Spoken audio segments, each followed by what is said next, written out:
Welcome back, everybody. I'm Jay. He's Maddie. This is Yankee and the Brit Sports Talk.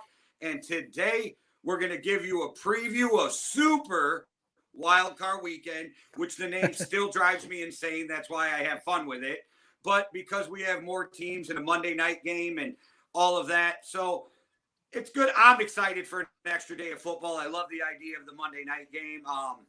My wife probably doesn't love it as much, but she loves me, so she'll get over it. As long as the Cowboys don't end up playing in that Monday night game, then I'll be happy. Or the late Sunday night game either. Let's just rock this early Saturday slot all the way there. Well, we'll start with the first spot on Saturday, AFC Raiders versus the Bengals. I think it's going to be a really good game. Everything in my head says the Bengals are going to win this game. But everything in my heart says the Raiders are going to overcome. I'm probably going to be wrong, but I'm going to keep riding with the Raiders till the wheels fall off. Yeah, I like it. I like the pick. If you said at the start of the season the Bengals and the Raiders are going to be competing in the AFC wildcard round, you would have sounded like delusional, wouldn't you? Nobody would have thought that at the start of the season. But for me, I'm going to pick the Bengals just because I think Joe Burrow is an absolute stud. They've got probably one of the best wide receivers in the entire league in Jamar Chase, and they've got an unbreakable connection. They've got a run game as well. Their offensive line is the weak spot and could do with improvement, but it's holding up well enough. And their defense is fine and can probably deal with the Raiders. The Raiders in the end. I think the Raiders are running on a lot of emotions like they were at the start of the season. And that carried them a long way, and then eventually it started to fall a little bit off towards the end after they beat the Dallas Cowboys on that Thanksgiving Day night. It started to fall off a little bit. But for me, I've got the Bengals just because I think there's more talent on the field. They're an all-round better team. Well, people better watch out if they have a close game with the Raiders because all they do is win overtime games. But I would not be shocked if I told you if the Bengals win. And this has been a topic on Facebook, so I am going to throw out my opinion. Joe Burrow, better quarterback than Justin Herbert. Not a shot at Herbert. Herbert is great. But that's the new argument. Who is who? I'm riding with Burrow if you ask me. And so I'm going to put you on the spot without even bringing this up ahead of time. You had to start a franchise tomorrow. You only had the choice of Herbert or Burrow. Who are you going with? Yeah, those two are going to be connected forever. I think it kind of depends what division I'm in. I think Justin Herbert suits the AFC West really well. Joe Burrow suits the AFC North really well. The Cowboys. Dak is gone. Which one you taking? Justin Herbert. Okay. I don't think there's Justin a wrong Herbert. answer. I was just curious. Yeah, I think with Justin Herbert, I think he's he seems more durable than Joe Burrow. Joe Burrow's already had two big injuries. I know that's not entirely his fault, but I think Joe Burrow can also be a little bit reckless. Justin Herbert has more of the build, and I like my quarterbacks to be, and this is no shot on Joe Burrow, but Justin Herbert is a ridiculously intelligent dude, and I think he could be a real student of the game. And I think Joe Burrow, of course, is a student of the game as well, but I think he's more cigars, Big Ben Roethlisberger kind of thing. I saw a really funny meme where everybody was saying Joe Burrow is what the Browns wanted Baker Mayfield to be, and I think that's a good way of summing him up. He's more of a Cleveland Brown, AFC North, NFC North, that kind of thing. And then in those high-scoring games, I want the juggernaut that is Justin Herbert. You know what I see when I see Justin Burrow, and not to beat like this conversation down, but before we move on, I see a young Aaron Rodgers. Yeah, I like that. Like just a complete freak of a playmaker. I really, really like that. I love them both. I think they're both great. Coming out of the draft, I'll be the first to admit that I thought that his senior year was fluky. I thought he went way too high, and I am the first to admit I was way wrong. Yeah, those two are going to be connected together forever, like those two, and that's a statement to both of them. I just think, I don't know. If it was the Cowboys are an organization that's already built. You pick Justin Herbert. If it's a team where you're going to have to scramble for your life and it's you against the world, that's a Joe Burrow kind of place to go. And between Joe Burrow and Derek Carr, I think Joe Burrow's lowest ceiling is where Derek Carr is right now. I think that's a fair assumption of where to go. Between Joe Burrow and Derek Carr, I'm always going to pick Joe Burrow at the minute. Yeah, the only thing Derek Carr has over Joe Burrow is that you can't throw anything at him that he hasn't seen yet because of how long he's been in the NFL. But I do agree, talent-wise, it's not even close. Maddie, on to the Saturday 7:15 game that I don't think people are as excited about as I am. Patriots, Bills, and I'm probably going to shock you, but I'm taking the Bills.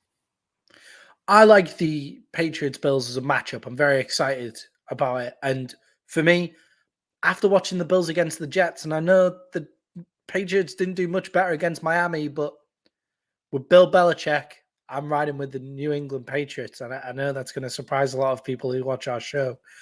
The world. I just think Bill Belichick will have it over them again the second time around, the third time around now this season.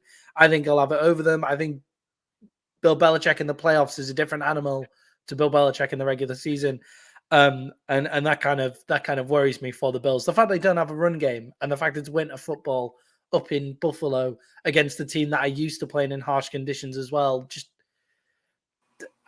I just think without that run game, you can't class them as any sort of playoff contender, really. It's just funny because you've been riding the Bills all year. I've been shitting on them. I've been like riding the Patriots bandwagon, and we flip-flop on these picks. And honestly, I picked the Bills because they're at home. I think they have a better chance being at home than they would in Foxborough, but I just think in either stadium they're at a disadvantage because they can't run the ball. And in playoff football, Bill Belichick will find a way to make you use your weakness to try and beat him. And I just think Bill Belichick will have the wood over the Buffalo Bills in that game. Well, let's move on to the noon game on Sunday. Eagles at the Buccaneers. I actually think this is going to be a closer game than a lot of people are already saying. I hear people saying the Bucs are just going to walk them. I don't think that's the case. I think the Bucs win. I am picking the Bucs to win because of the experience, the weapons, the Tom Brady of it all. But Jalen Hurts can play, you guys. And Sirianni doesn't seem to be as big of as bad of a coach as he is as bad of an interview, because he is an awful interview, but he seems to be a pretty good coach. And I like what they're doing in Philly. I'm really impressed with what they did this year. Me and you talked at the beginning of the year. We were really excited to see what was going to happen with Jalen Hurts. What does he turn out to be? I think the jury's still out on what he will be, but I think what we have proven is he's an NFL quarterback. Yeah, playmaker. That's the word that I will always attach to Jalen Hurts.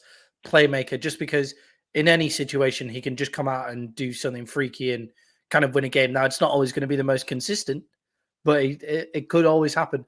I'm feeling for the Buccaneers.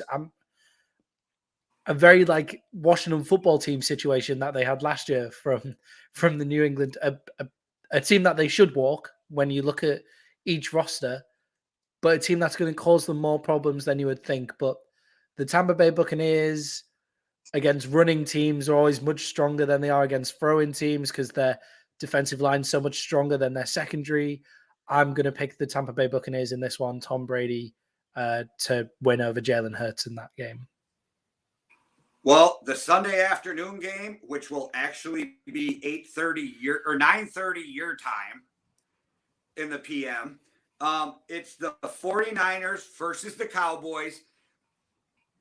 I think the Cowboys win by 10 plus, and I'm not even joking. I literally think the Cowboys win by at least 10. Just stop the fucking run. Just stop the fucking run and double Devo. And I don't know what the 49ers can do. And this is what I say. Put Micah Parsons right in the middle of that and let him stuff the run all game long. Cowboys win by 10. I was worried when I worked out that this was going to be our matchup. And then I thought about it and I was like, we're more talented than them in every single position on the field. There's not a unit that I would take from the 49ers over the Cowboys at this current point in the season. I might have missed one, but I can't think of one. Their kicker, that's who I would take. The kicker. Well, I could argue Debo over Zeke, but that's a weird comparison. So I didn't even want to go there because I think Zeke is great. So you can't label Debo anything. So then you can't compare him to anything. So Debo is their shining light. And everywhere else up and down the board, you got him. And if you put Micah Parsons, I hear it both ways, in the middle of that linebacking core and just say, don't let Debo run the ball. Don't let anybody run the ball. He's maybe one of the fastest guys on the field. He hits hard. He's intelligent. Stop the run. That's the only worry I would have if I was the Cowboys. Stop the run. Yeah, Cowboys against non-mobile quarterbacks are really good this year as well, where you can just set our defensive line off to go hunt on one statutory place. And Jimmy G, as well as he played last week, he's not moving around. Let's be real. And he's still Jimmy G. Yeah, I'd almost be more worried if they were playing Trey Lance, to be perfectly honest, just to add more to that run game. I did think it was a bad matchup for us, and then I thought about it a little bit more.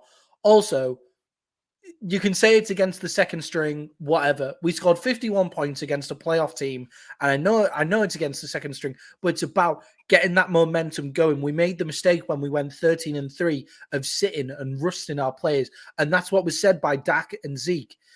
Get that momentum going, and they got that momentum going. They got some good synergy in the end. Cedric Wilson is Dak Prescott's favorite target because the other two are doubled all the time, and Cedric Wilson plays ball, man. Like, he balls out. I'd watch out for him in this game.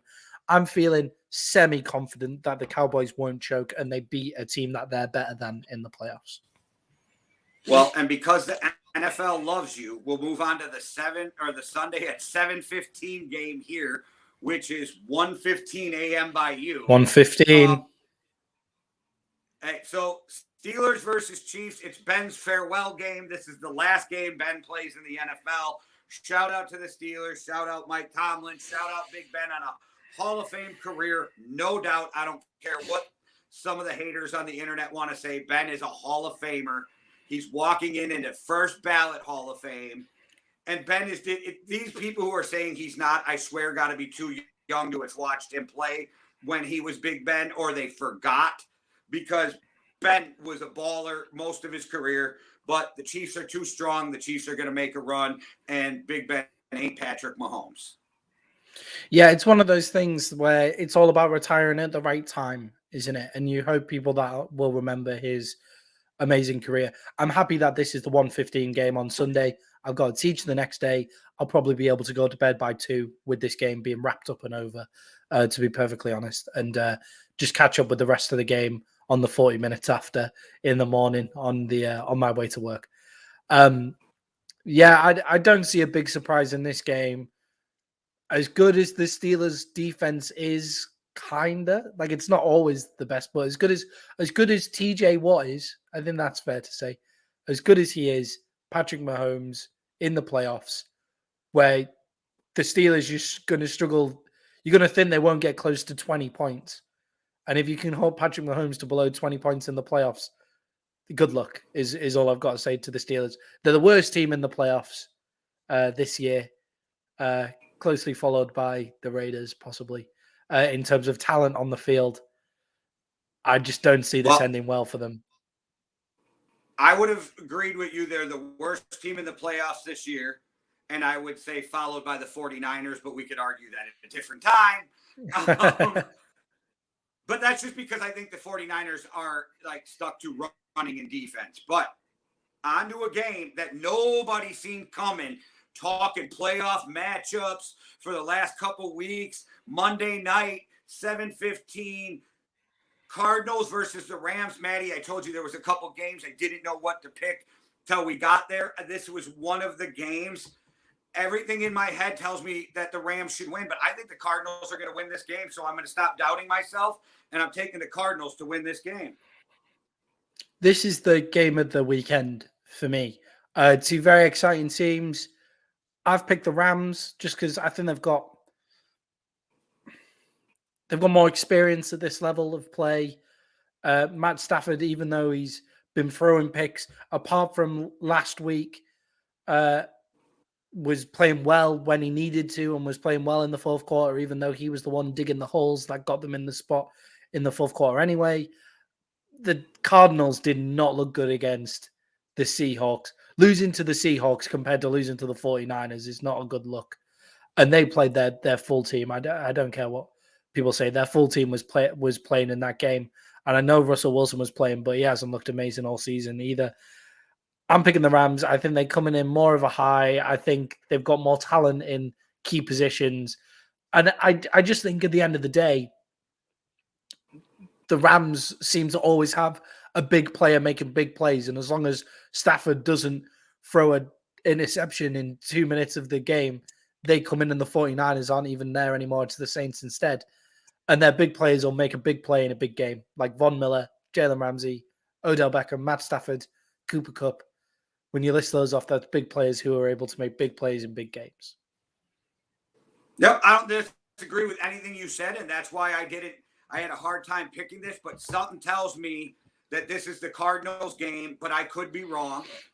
But, Maddie, that wraps up our preview of the Super Wildcard weekend. Again, I can't even believe we're this far into the season, but this is when it's going to heat up because even the worst teams are still some of the best teams in the NFL.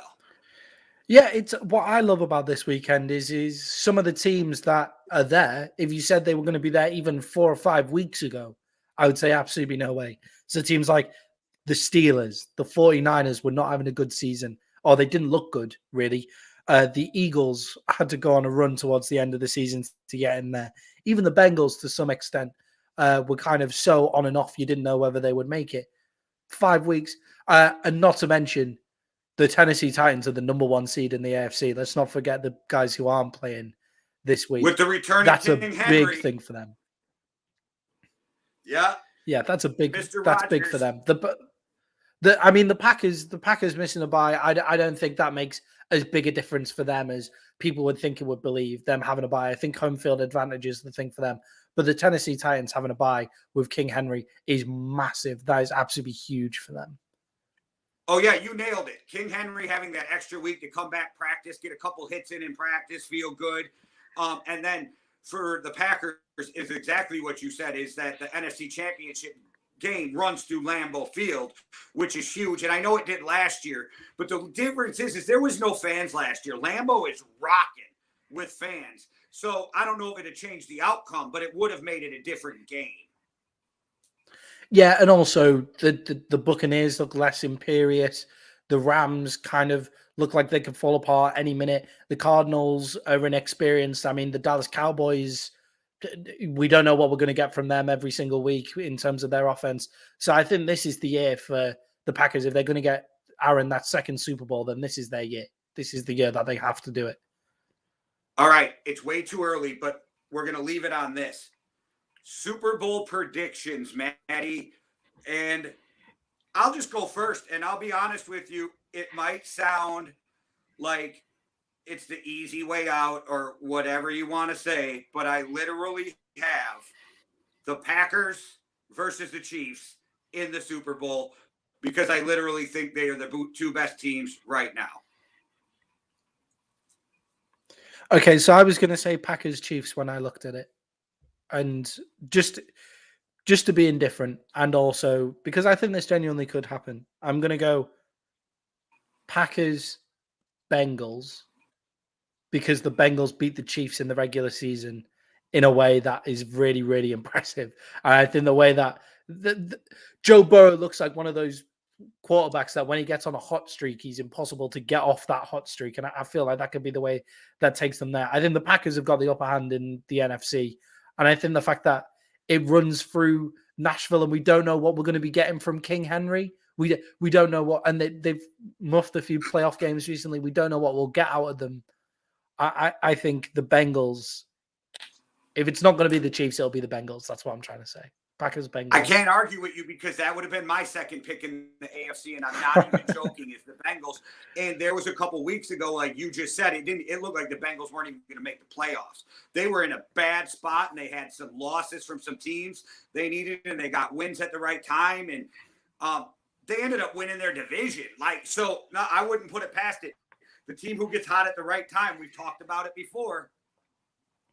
I think it's big to say that Tennessee, we need to see Show me, like with Tennessee, like their division was obviously so weak this year. Like it was obvious how weak it was, their division. It's show me what King Henry has. If King Henry comes back in that first playoff game and runs for 100 yards, then it'll change to Tennessee. I'm sure of it because they're a horrible matchup for both the Bengals and the Chiefs. If King Henry's running big ball after coming off that kind of injury, is he really going to be that good? We'll see. We'll also see with JJ Watt. We did mention JJ Watt coming back off that injury for the Cardinals as well, which is an incredible effort from him. Turn up for what? Okay, sorry. I had you on Wisconsin. No, I think that's big. Let's say that he comes back and he only plays 15 defensive snaps a game. If like he can make a big impact working back in the playoffs. I think Henry coming back, I think Watt coming back is big for both of those teams. I would also say, though, just because of the talent, people better not sleep on your Cowboys. Yeah, and the Bucs obviously have Tom Brady. I just think they're injured at the wrong time.